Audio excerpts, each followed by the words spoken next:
Welcome to Not Milk Never Milk. Subscribe if you're lactose intolerant. You begin by verifying prerequisites, Python 3.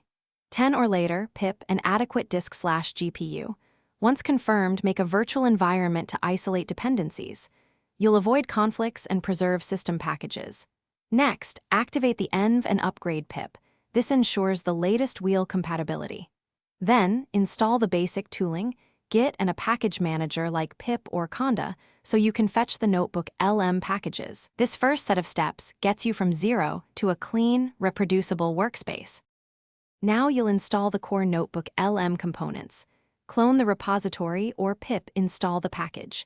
Once done, fetch model weights, the large binary files, using a reliable downloader. Verify checksums to avoid corruption. Make sure CUDA and GPU drivers match the version required by the model. Mismatches cause runtime errors, so update drivers if needed. After weights are in place, run the provided installer or setup script to compile extensions and prepare tokenizer and cache directories for fast start. Finish by configuring runtime settings.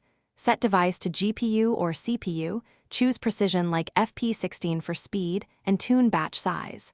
Then run a quick inference with a short prompt to confirm functionality. If it works, integrate Notebook LM into your workflow or notebook server. If something goes wrong, inspect logs for errors, ensure adequate free memory, and verify matching dependency versions. Often a single mismatched library or missing CUDA toolkit causes failure. One tip: restart the environment after driver or package changes. Thanks for watching. If this was helpful, leave a like and consider subscribing. See you next time.